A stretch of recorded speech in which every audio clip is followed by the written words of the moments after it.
Evening டைமில் பசியோடு இருக்கும்போது ஸ்நாக்ஸ்க்கு இந்த பிரெட் ஆம்லேட்டை உங்கள் வீட்டில் செஞ்சு கொடுத்து பாருங்கள். அப்புறம் எந்த ஷாப்பில் வாங்கிட்டு வந்தீங்கன்னு கேட்பாங்க.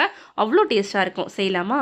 பிரெட் ஆம்லேட்டுக்கு ஃபஸ்ட்டு க்ரீன் சட்னி ரெடி பண்ணிக்கலாம். ஃபஸ்ட்டு புதினா கொஞ்சம், கொத்தமல்லி, 2 பச்சை மிளகாய், லெமன் சாறு கொஞ்சமாக பிழிஞ்சு விட்டுக்கோங்க. அதிலே சால்ட் போட்டு இது நல்லா நைஸாக அரைச்சி தனியாக எடுத்து வச்சுக்கலாம். இன்னொரு பவுலில் நல்லா 3 முட்டையை உடச்சி ஊற்றிக்கிறேன். அது கூடவே பொடிசாக கட் பண்ணியிருக்க கொஞ்சமாக வெங்காயம், தக்காளி, அது கூடவே கொஞ்சமாக கொரியாண்டர் லீவ்ஸ் போட்டுக்கோங்க. நல்லா ஃப்ளேவர் சூப்பராக இருக்கும்.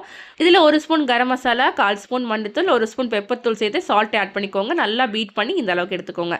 இப்போ தோசை தவால நல்லா பரவற மாதிரி ஃபுல்லாக சுற்றி ஊற்றிக்கோங்க. இந்த அளவுக்கு நல்லா ஸ்லைட் பண்ணி விட்டு நம்ம பிரெட்டை எடுத்து நல்லா டோஸ்ட் பண்ணிக்கோங்க அந்த பிரெட் ஆம்லெட்டோட சேர்த்து. இப்போ ஒரு சைடு பார்த்தீங்கன்னா நம்ம அரைச்சி வச்சிருக்க க்ரீன் சட்னி போட்டுக்கலாம். இன்னொரு பிரெட்டில் கொஞ்சமாக பட்டர் தடவி 2 ஸ்லைஸ் சீஸ் வச்சுக்கலாம். நீங்கள் ரொம்ப டயட் கான்ஷியஸாக இருந்தீங்கன்னா இந்த ஸ்டெப்பை நீங்கள் ஸ்கிப் பண்ணிக்கலாம். ஸோ சீஸ் வைக்காமல் செஞ்சாலுமே சூப்பராக இருக்கும். ஸோ அவ்வளோதான். நல்லா ஒரு 3 மினிட்ஸில் எல்லா சைடுமே நல்லா வெந்து வந்துடும். ஃபோல்ட் பண்ணி எடுத்திங்கன்னா சூப்பராக பிரெட் ஆம்லெட் ரெடி. கண்டிப்பாக ட்ரை பண்ணி பாருங்கள். செம்மையாக இருக்கும் டேஸ்ட்டு. மோர் ரெசிபீஸ்க்கு நம்ம சேனல் சப்ஸ்கிரைப் பண்ணி வச்சுக்கோங்க. நாளைக்கு ஒரு ரெசிபியில் பார்க்கலாம். Tata bye bye.